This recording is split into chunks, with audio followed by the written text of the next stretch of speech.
한화 이글스 팬들이 이야기하는 한화 이글스 이야기 이글수다. 여러분 안녕하세요. 클리어입니다. 여러분 오늘 영상은 한 가지 전제를 깔고 시작하겠습니다. 류현진의 2026년은 이미 결정된 미래가 아니다.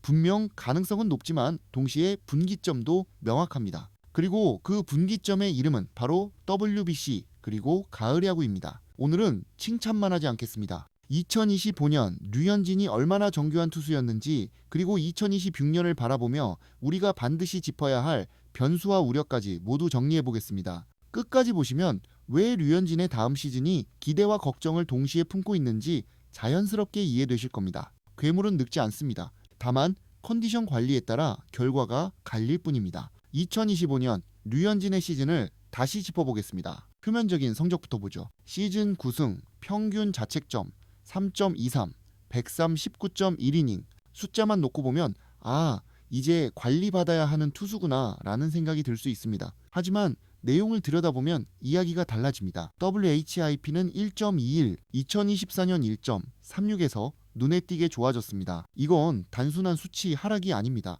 주자를 내보내는 빈도가 줄었고 경기 흐름을 투수가 직접 통제했다는 뜻입니다. 가장 상징적인 숫자는 역시 볼쌈비입니다. 2025년 류현진의 볼넷 대비 삼진 비율은 4.9, 9이닝당 볼넷이 1.6개 수준입니다. 이건 힘으로 찍어 누르는 투수가 아니라 타자의 선택지를 하나씩 지워버리는 투수의 기록입니다. 2024년 복귀 첫 해에는 아직 흔들림이 있었습니다. 경기 중반 이후 투구 수가 급격히 늘어나고 주자 상황에서 공이 몰리는 장면도 종종 보였습니다. 하지만 2025년에 류현진은 달랐습니다. 위기 상황에서도 불필요한 볼넷을 거의 주지 않았고 맞더라도 정타는 아니다 라는 확신을 주는 투구를 했습니다. 이 변화의 핵심은 힘의 분배입니다. 이제는 모든 공을 100%로 던지지 않습니다. 초반에는 아끼고 필요한 순간에만 정확히 힘을 씁니다. 그러다 보니 전에 비해 5이닝만 던지는 게임이 많아지고 그래서 이닝 수가 줄어든 겁니다.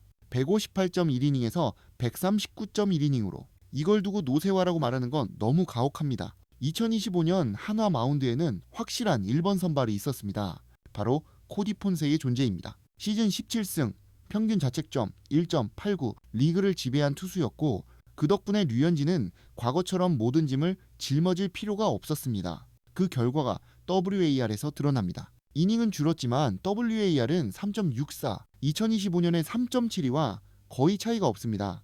이건 명확합니다. 덜 던졌지만 던질 때는 훨씬 가치 있게 던졌다는 뜻입니다. 하지만 여기서부터가 중요합니다. 2026년을 이야기하려면 반드시 짚고 넘어가야 할 변수가 있습니다. 바로 WBC 합류 여부입니다. 류현진은 국가대표 경험이 많고 본인에게도 대표팀은 큰 의미가 있는 무대입니다. 만약 2026 시즌을 앞두고 WBC에 합류한다면 시즌 준비 일정은 완전히 달라질 수밖에 없습니다. 대표팀 합류는 단순히 몇 경기, 공, 몇 개 더 던지는 문제가 아닙니다. 컨디션 피크를 정규 시즌이 아닌 3월에 먼저 끌어올려야 한다는 뜻입니다. 그리고 이건 30대 후반 투수에게 결코 가벼운 선택이 아닙니다. 구속 자체가 급격히 떨어질 가능성은 크지 않습니다. 이미 141에서 142km 구속에 최적화된 투구를 하고 있기 때문입니다. 문제는 회복 속도입니다. 2025년 류현진이 안정적이었던 이유 중 하나는 충분한 휴식과 체계적인 로테이션 관리였습니다.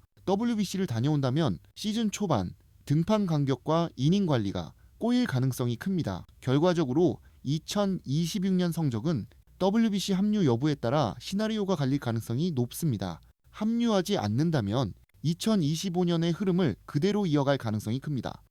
하지만 합류한다면 시즌 초반 성적은 다소 흔들릴 가능성도 감안해야 합니다. 그리고 또 하나 우리가 외면하면 안 되는 부분이 있습니다. 바로 가을 야구에서의 모습입니다. 2025년 포스트 시즌에서 류현진은 정규 시즌만큼의 압도적인 안정감을 보여주지는 못했습니다. 경험이 부족해서가 아닙니다. 오히려 너무 많은 걸 알고 있는 투수이기 때문에 조심스러워지는 장면들이 있었습니다. 카운트를 유리하게 끌고 가고도 결정구에서 확실하게 승부를 보지 못한 장면, 초반 실점을 의식하다가 오히려 스트라이크 존을 넓게 쓰지 못한 장면들이 있었습니다. 이건 기량 저하라기보다는 상황 부담에 가깝습니다. 정규 시즌에서는 계산된 투구가 통했지만 단기전에서는 공 한 개의 실수가 더 크게 다가옵니다. 이 부분은 2026년을 앞두고 분명한 과제입니다. 류현진은 여전히 안정적인 선발이지만 가을 야구에서는 흐름을 단번에 끊는 투수의 모습이 더 필요합니다. 이제 2026년을 전망해 보겠습니다. 키워드는 분명합니다. 팀의 레전드 송진우의 길입니다. 송진우는 전성기 이후에도 속도가 아닌 패턴과 완급 조절로 살아남았습니다. 류현진 역시 같은 길 위에 있습니다. 직구 구속은 유지될 가능성이 큽니다. 커터와 체인지업의 비중은 오히려 더 늘어날 가능성이 있습니다. 타자를 이기기보다는 타자의 생각을 이기는 투구가 더 강조될 겁니다. 그래서 예상 성적을 조심스럽게 말하자면 WBC 미합류 기준으로는 130에서 140이닝, 평균 자책점 2점대 후반에서 3점대 초반이 될 거라 예상합니다. 충분히 현실적인 시나리오입니다. WBC 합류 시에는 이닝은 조금 더 줄어들 수 있고 시즌 초반 평균 자책점이 일시적으로 흔들릴 가능성도 있습니다. 하지만 시즌 중반 이후에는 다시 본인의 리듬을 찾을 가능성이 큽니다. 중요한 건 이제 류현진은 모든 걸 혼자 해결해야 하는 투수가 아니라는 점입니다. 하나 마운드에는 새로운 선택지가 생겼고 그건 류현진에게 오히려 장점입니다. 2025년에 류현진을 비유하자면 전성기 시절 화려한 기술로 상대를 제압하던 무림의 고수였다면 지금은 최소한의 동작으로 급소를 정확히 찌르는 노련한 장인입니다. 또는 막병에 담은 와인이 아니라 해마다 더 깊은 맛을 내는 빈티지 와인에 가깝습니다. 다만 이 와인은 보관 방법에 따라 가치가 달라집니다. 무리하면 상하고 잘 관리하면 더 깊어집니다. 2026년은 그 관리의 결과를 확인하는 시즌이 될 겁니다. 영구 결본으로 향하는 여정에서 류현진은 여전히 그 중심에 서 있습니다. 하지만 이제는 선택의 중요성이 더 커졌습니다. 여러분은 어떻게 보십니까? WBC 합류 찬성하십니까? 아니면 한 시즌을 온전히 팀에 집중하는 게 더 낫다고 보십니까? 댓글로 여러분들의 생각을 남겨주세요.